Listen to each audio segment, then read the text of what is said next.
I'm not apologising, but I just don't believe that Virginia Foxx is anybody that you would trust when it comes to education. Doesn't matter. I know everyone's entitled to their opinion.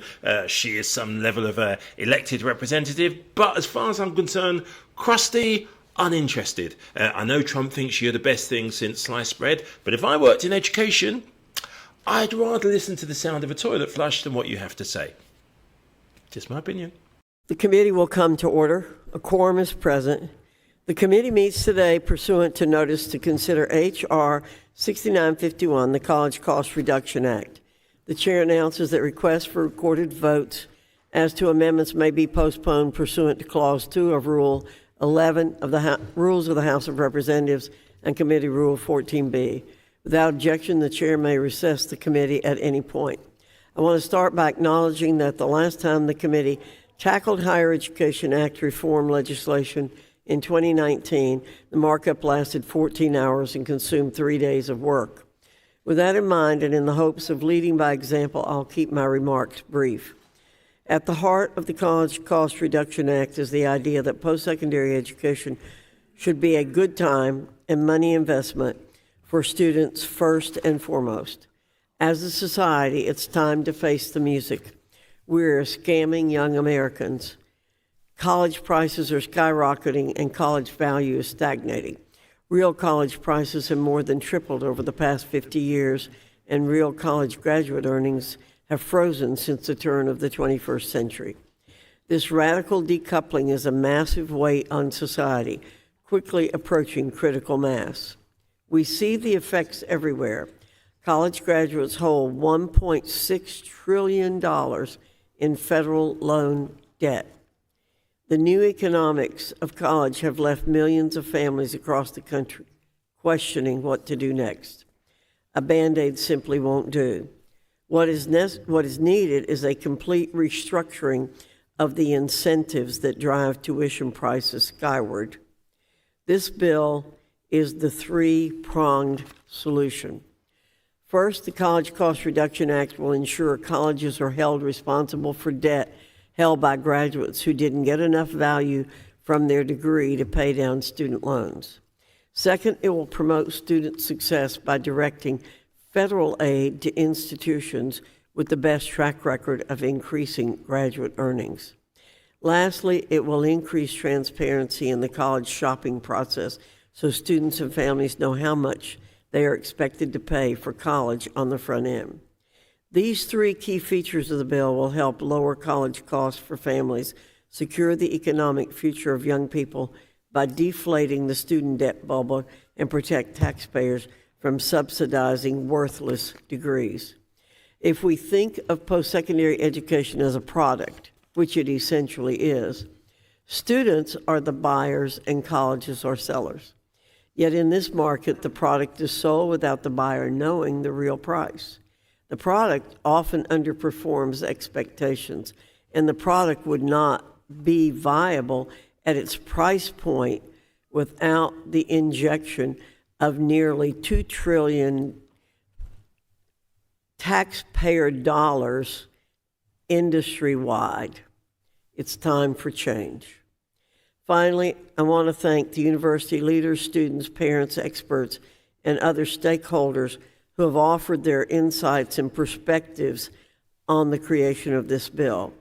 Thanks to their many inputs, we can debate a bill with the potential to bring lasting reform to the college financing structure.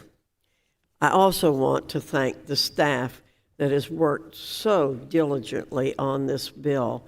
They've put in really tremendous effort. I emphasize that this is a collective effort from all concerned parties because a collective response is necessary. We've tried patchwork solutions to lowering college costs. They haven't worked. A holistic approach is needed, and it is before us today. Again, I want to thank everyone who's contributed to this bill. I look forward to a robust markup. And I now recognize With that, I yield to the ranking member for an opening statement. Thank you. I'm okay, actually. You can keep them. Thank you, Madam Chairwoman. As a single mom of 3 school-aged children and a former 8th grade teacher, I know how important it is that kids learn in the classroom and that we encourage their curiosity. Many members of this committee are also parents, and we all want what is best for our kids. We want them to feel supported and capable. We want them to be learning and be able to attain good, high-paying jobs in the future. Where we as parents can't reasonably teach our kids everything, we of course rely on our communities, including after-school programs and sports, to help fill in the gaps. We rely on our school to help our children learn. And working parents like me rely on educators to keep our kids safe so that we can do our jobs. We're here today to discuss our nation's K-12 public education system. And it's true that in many communities, our elementary and secondary schools barely get a passing grade. I am concerned, though, that over the next hour or more, my colleagues will be more interested in pointing fingers than in fixing problems, more interested in looking backwards than in looking forward. Two of the fingers that are being pointed are at COVID-19 school closures and then at so-called woke programs that indoctrinate students. Look, none of us, least of all me, missed the days of Zoom school with people yelling about who's taking up the bandwidth and who's using the iPad right now. It sucked. It was terrible for parents. It was terrible for teachers. And most of all, it was terrible for kids. There's no doubt that COVID-19 disrupted learning. Many kids missed out, and there is a real learning recovery that we need to be focusing on. So I'm not arguing with my Republican colleagues about that point. But the reality is that even before COVID-19 reached our shores, and long before Republicans made critical race theory a rallying cry, K-12 achievement was less than outstanding, less than where it needed to be for us to have a strong, stable, globally competitive economy. In 2019, our national K-12 achievement score was a C. I'll say it again, a C. If we're serious about solutions, we have to start with the facts and look at the real reasons that kids are struggling. There's a long history of unequal and inadequate funding for public education that has not set our kids up for success, and I fear, and I think we need to be careful not to devalue the hard work of teachers. We need to not paint them as agents of indoctrination. Instead, we need to be acknowledging their partnership in raising our kids. We should be using this hearing to discuss solutions and support our states and localities in fully funding K-12 schools, including what we need to be paying our teachers to recruit the next generation of educators. That's how we're going to achieve better outcomes for students. So I want to encourage my Republican colleagues today to look forward, to look for solutions to the problems rather than looking at the past, and to really have a collaborative approach on what we can do to make a difference. Not just pointing fingers at Democrats or at progressive policies, but instead asking what are the best policies for our kid, period, regardless of which side of the aisle they're coming from. Whining about left-wing ideologies, that's not going to bring us closer to solving the challenges of K-12 education. So if we really want to address problems in our school system, we're going to need to take a closer look at how our education system is funded, how things have changed post-pandemic, and we need to uplift data-driven strategies that are working to educate kids. Elementary and secondary education matters to all of us. Whether your kids are out of school, whether you've never had kids, whether you're glad to see them go in the morning, we all benefit from having a strong educational system where kids are safe to focus on learning. And to get there, we need to find the solutions and make sure that we are adequately funding them. So with that, again, I thank our witnesses. I look forward to your testimony, and I yield back. Thank you, Madam Chair. Whew, okay, critical race theory. I just want to be clear. I'm gonna go to the end real quick because I know that was brought up. Critical race theory, is that typically taught K through 12, yes or no? No. Okay, all right, so we can stop with the nonsense because K through 12 was not teaching critical race theory, at least in this country. I can't talk about what happens in other countries, but in our country, K through 12 is not learning critical race theory, just for those that are unfamiliar. In addition to that, we just heard about AFT and what they're advocating for. And I know that there was a comment that you made as relates to discipline, and how that's something AFT should be advocating for so that teachers can be safer. Is that correct? Am I characterizing what you said correctly? I believe that both the NEA and the AFT should endorse policies that keep educators safe. Yeah. Okay. Let me ask you a quick question. Actually, I would like for all three of you to answer this question. It's just a yes or no. We'll start at this end. When you were growing up and going through school, did you ever have to go through an active shooter drill? Yes or no? No. No. No. Oh, okay. All right. So can we agree that guns being kept out of schools may be one of those things that could keep not only teachers safe, but also students safe? Yes or no? Yes. Yes. Yes. Okay, thank you. So I do want to touch on a few things that Ms. Ocasio-Cortez talked about, because I don't really know the breadth of your understanding or experiences, but to give a little clarity to the district that I come from, 20% of my district live at or below poverty. And I do come from an urban district. I do have a majority minority district. I know that we've talked about DEI and diversity. And I find that when I'm here, I am constantly fighting to make sure that I can break through the noise and the stereotypes that exist around not only my kiddos in my district, but just my constituents. And one of the things that maybe some of you have never experienced, I don't know, is the fact that one of the leading reasons that students in my district don't show up to school is because they are poor, because some of them are homeless. We found that there were children that didn't go to school because they didn't have clean clothes. That is something that certain people don't have to worry about. And they found that if they brought in washing machines so that kids wouldn't make fun of them because they had clean clothes, that they would show up. These are things that maybe in a more affluent district, they may not need money for. So while one of my colleagues talked about how much investment has to go into some of these school districts in the inner city, I do want to make it clear that there are different obstacles that my kiddos deal with.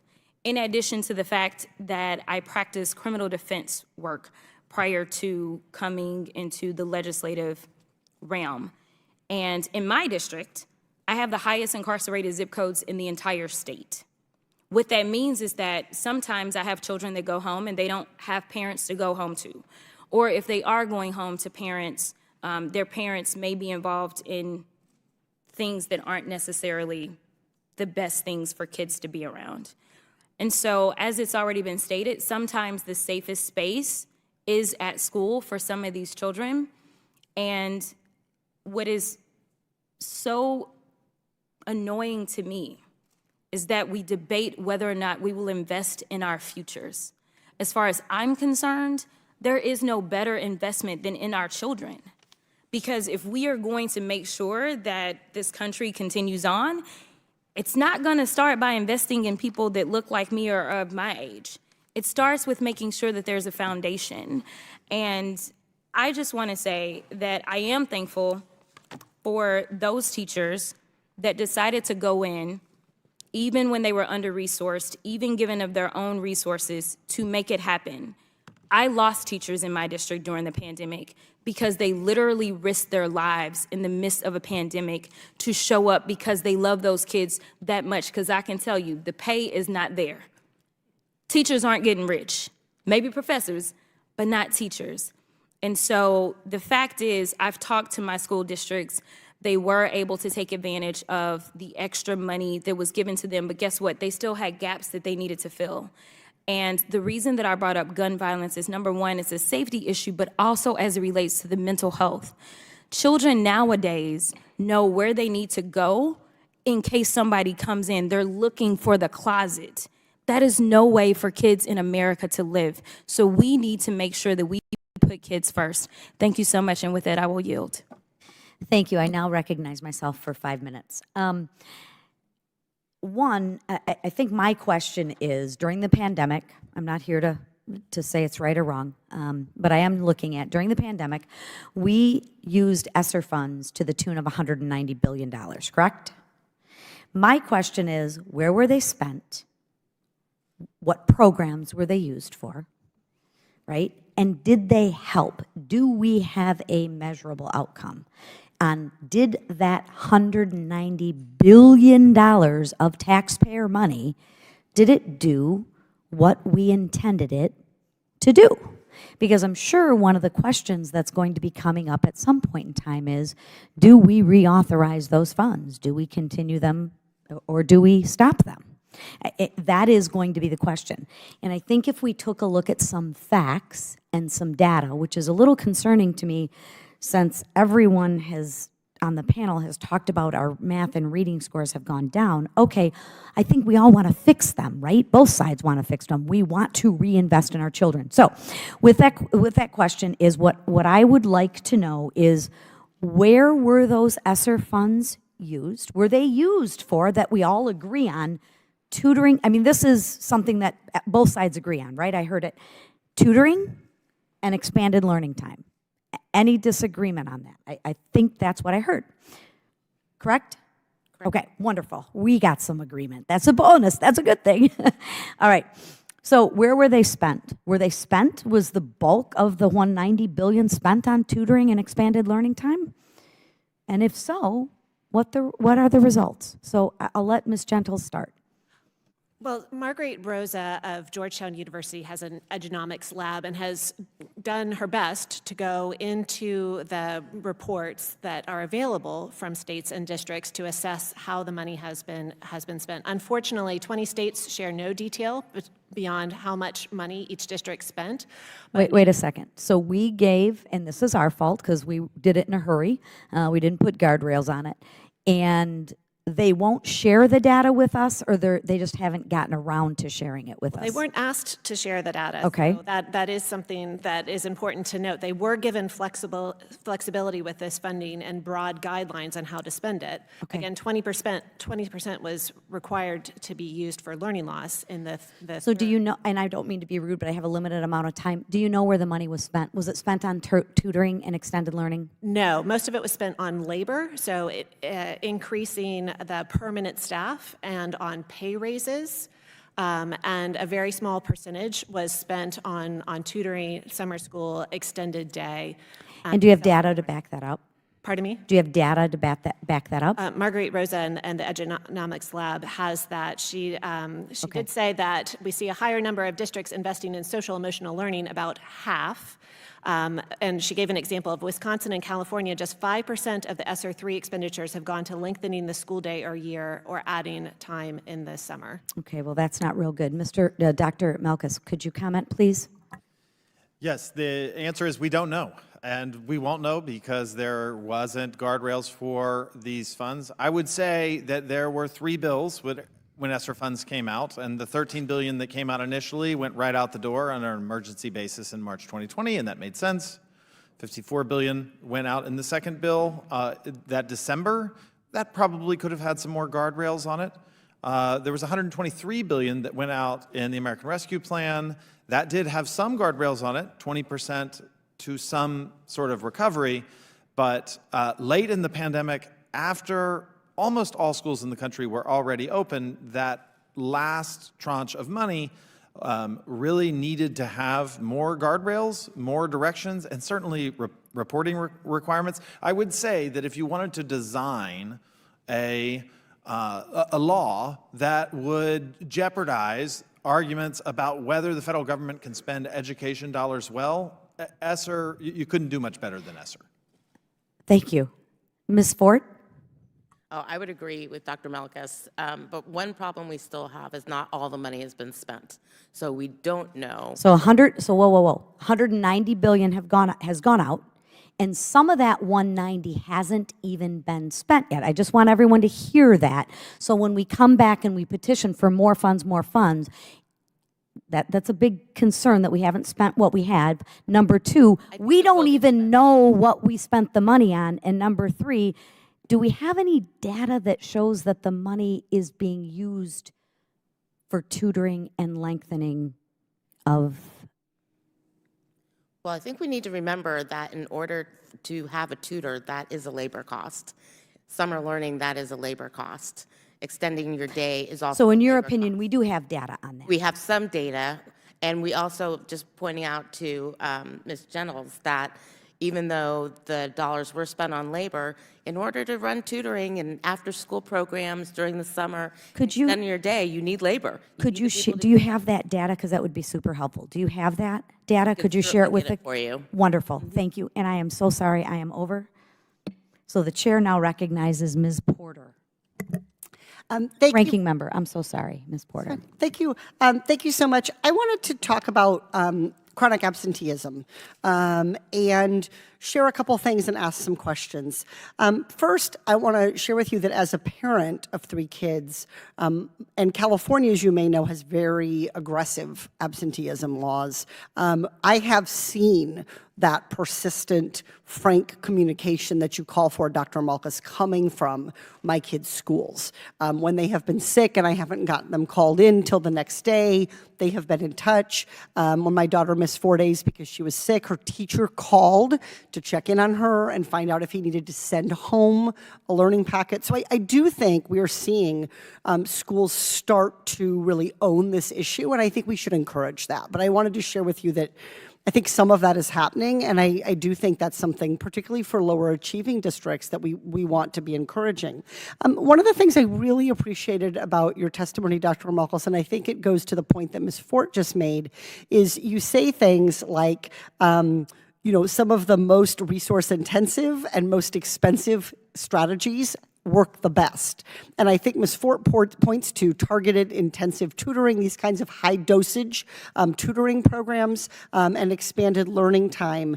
And so I just want to ask you, those things take money, right? They do. And some of that money will, as she points out, go to labor costs. You'd agree with her? I would. So do we have enough resources pointed toward addressing, closing the pandemic learning gap, and toward addressing the learning loss that comes from absenteeism? It's going to depend. Those funds are district to district. We really don't know how much each district has spent. It looks at last estimate, and there's some time lag in this reporting, but $50 billion unspent, pretty late in the game. We will need to have funds to do these things. There's no doubt about it. But I do want to make the distinction here that we should be careful to look at the chronic absenteeism problem as if it's a problem that we can fix with simple, narrow policies. What we're seeing is every demographic group is 75 to 80% up. I mean, across the board. It is a widespread cultural change, and you don't have to be a social scientist to figure out why, right? We missed a lot of school, there was a lot of disruptions, and people are out of the rhythms of going back to school. So I really think it's important for us to recognize this as we need to fight this as, yes, bring the policy game, but this is a cultural fight. And if we can't reset school cultures, and it's not just poor schools, I mean, it's there, but high achieving, relatively well-off schools, they're up 80% too. So I really think that this is a cultural problem, and I want to encourage leadership up and down the board to approach it as such. Yeah, so I want to share with you, I think my school has done exactly that, and I have noticed a marked thing. One of the things, I'll be honest with you, that has caused my kids to miss a frustrating amount of school for me as a parent this year is they've been sick a lot. And I think that we've had a rough kind of flu, winter, cold season, and so I have called them, they've just been sick. And one of the things that I think it's hard to balance when you're pushing kids and parents to come and turning up that kind of heat, which is important to have that standard, is I have to argue to keep my sick kids home because they say I'll get in trouble if I'm not there. And so I think we have to walk that line. In terms of these programs, Ms. Ford, I wondered if you could talk a little bit about a few of these that are working, like the Virginia high-dosage tutoring program, particularly the Colorado AmeriCorps program on encouraging partnering with families whose kids are not coming to school to get them more engaged. And then I think, I just posit to the chairwoman, with the remaining ESSER dollars, and if we do reauthorize it, I think you all have given us some programs to focus it on. And I think it is appropriate that if we reauthorize any money, we focus it on these programs that are working and are being deployed in states. So I wonder if you could say a little more about them. Yeah, there's many shining examples that I did have in my written testimony that either from having small tutoring groups of 3 to 4 students with one teacher 3 to 4 times a week, like they're doing in Tennessee, to the program that you mentioned in Colorado. And people are finding different ways to provide these small learning groups, whether it's with the teachers, the certified teachers, or whether it's with the AmeriCorps or a college student, or whether it's with grandparents. And I think that's the way that people should be looking at it, just making sure that there's a responsible adult involved in the learning process, and that the actual curriculum is aligned with what the child is learning in school. Other funds are being used for after-school programs that are done with a community-based program. Other programs are about professional learning opportunities. But I will say that when we are talking about accelerating learning, the intensive tutoring and the extended day is where the research points us. Yeah, thank you very much. I hope we can work on really focusing some, if there is additional funding, focusing on these proven interventions. I do think, and I want to thank the chairwoman for pointing to this issue, we need to treat this like the real educational crisis it is. The learning recovery is the lack of learning recovery from the pandemic is real, and we don't get anywhere by pretending otherwise. Thank you. The chair now recognizes Ms. Lee for 5 minutes. Thank you, Madam Chair. As a Black woman who grew up in a working class community, went to a public school and what we would call a divested public school system. I've sat through many hearings that kind of descend into the disappointing. I think the ones around public education are often the most insulting because they're the most dangerously disingenuous. So I just want to say that, my colleagues want to blame everything but what it is when it comes to public education.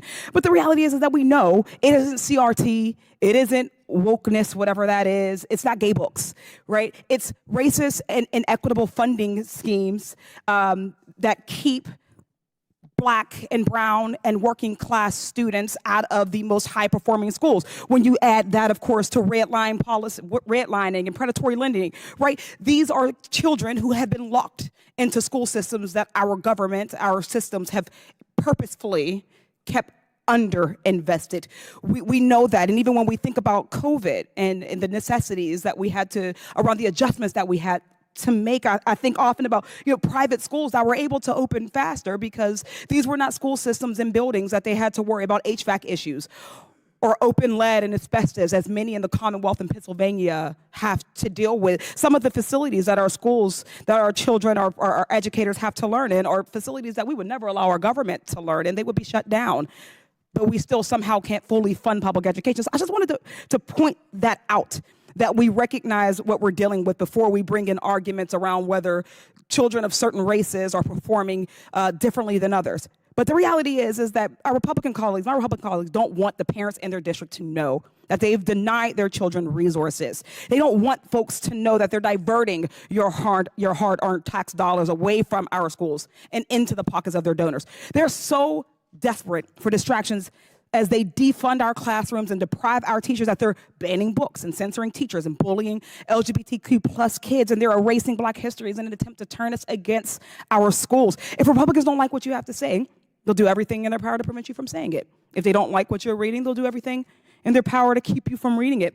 Even if it's literally just talking about the history of this country or exercising your free speech, because heaven forbid someone gets uncomfortable during a lesson about our history of chattel enslavement in America, or someone feels seen by reading about themselves or someone like them, or learns about white supremacy by reading the 1619 Project or the Diary of Anne Frank.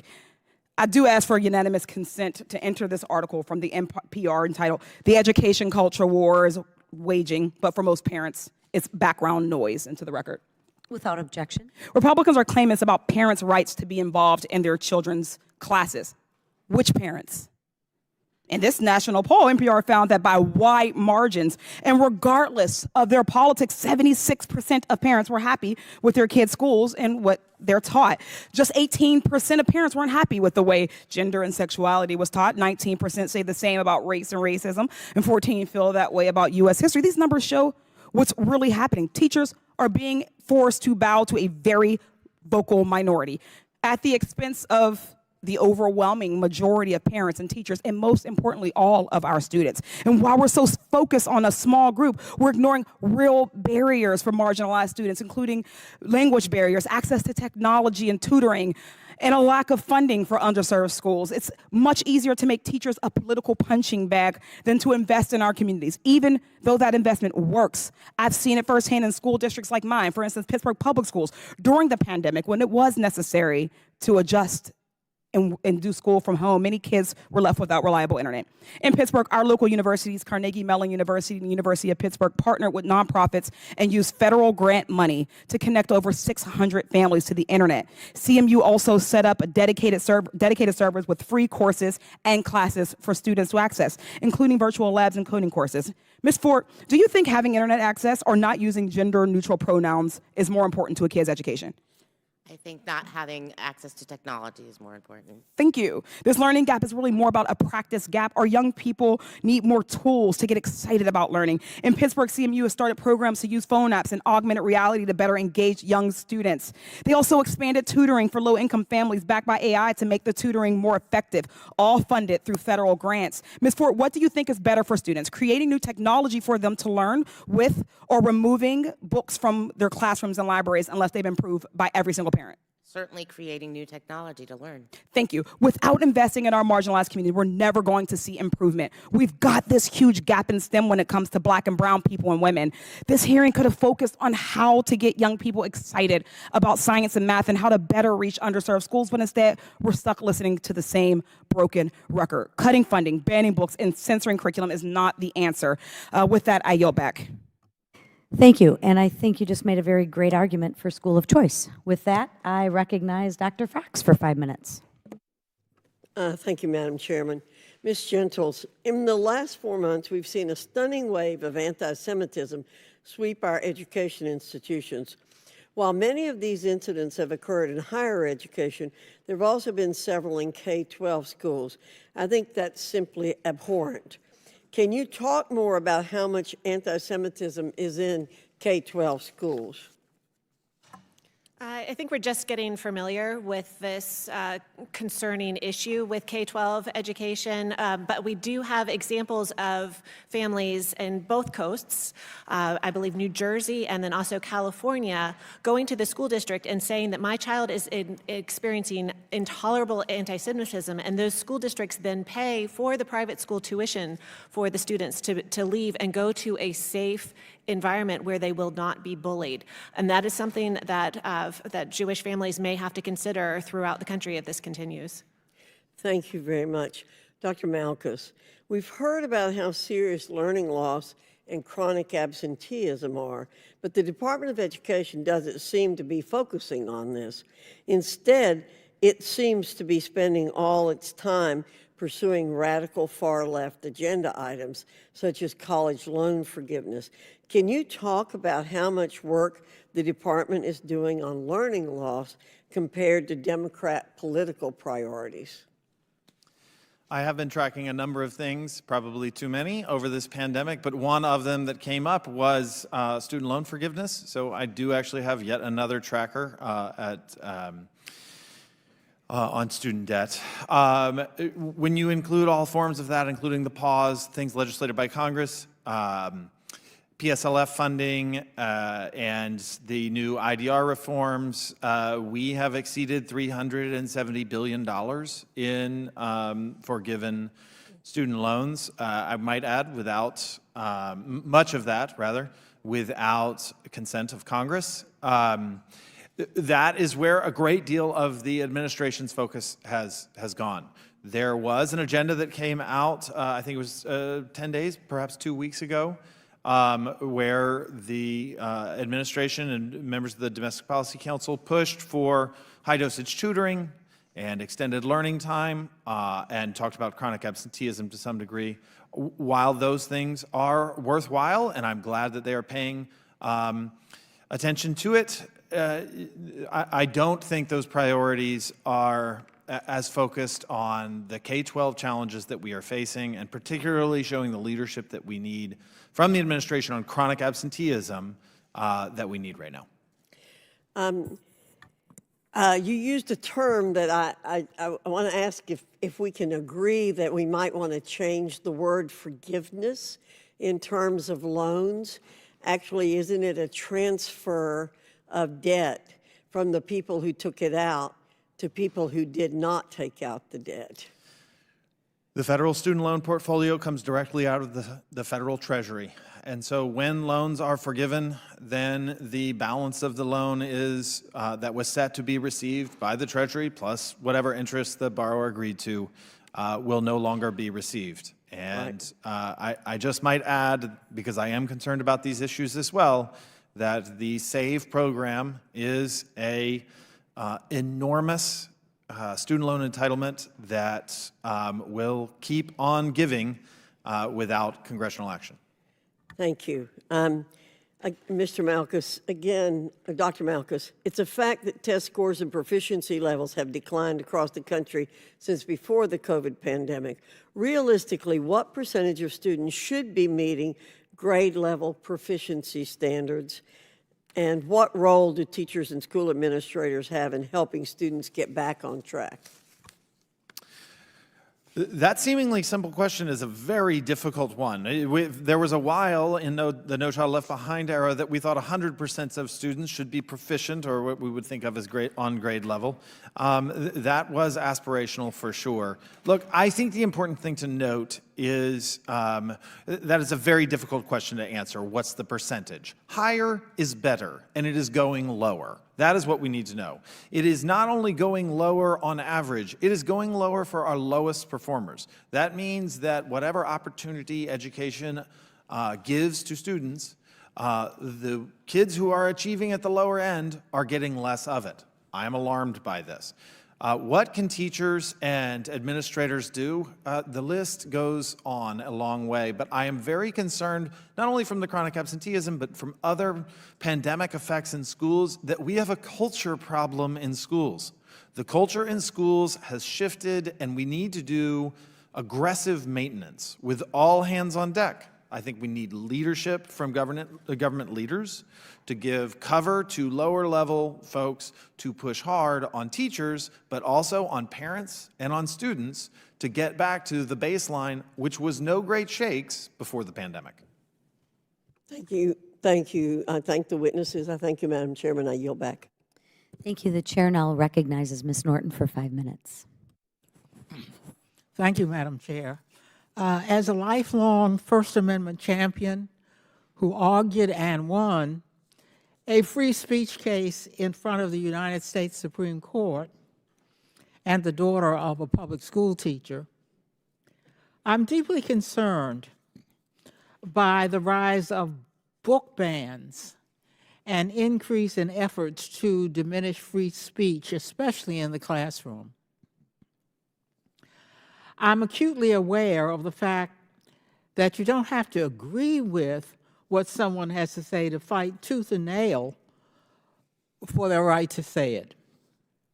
I know that because I have defended people in court who I know would not defend me if the roles were reversed. Right now, Republicans across the country are advancing dangerous bills that would bar virtually all discussion about race and gender differences in American history and society. Ms. Ford, how have Republican-led book bans and anti-free speech initiatives affected students' ability to learn? Thank you for that question. I'm sad to report that it's been a real distraction from the hard issues at hand that students are facing in the classroom. These book bans mean that fewer children have exposure to the things they really do want to learn. We hear from students that they want more engaging curriculum. We hear from students that they want to be able to see themselves in their curriculum. And the fact that a small number of folks have been able to enact these book bans is really disheartening and does a disservice to the librarians and the teachers across this country who work really hard to make sure that the curriculum put in front of young people today is engaging. And by the way, more engaging curriculum actually helps with absenteeism. So we could actually be using more robust curriculum in the classroom to bring our kids back into the classroom. Thank you, Ms. Ford. While it's incredibly important that students learn from developmentally appropriate materials, these book bans and anti-free speech efforts are designed to be intentionally vague to target teachers. Because of these Republican-led efforts, teachers don't know what they can and can't say. These teachers are forced to do their jobs in constant fear of being fired, fined, or having angry parents turn on them. I ask unanimous consent to enter this study from RAND entitled Walking a Fine Line, Educators' View of Politicized Topics in Schooling in the record. Without objection. This national survey of teachers and principals found that roughly 1 in 4 teachers have been directed by school or district leaders to limit conversations on political or social issues. The survey also found that 48% of principals and 40% of teachers reported that the intrusion of political issues and opinions into their professions are a job-related stressor. These bills that politicize the conversations teachers can have with their students are harmful.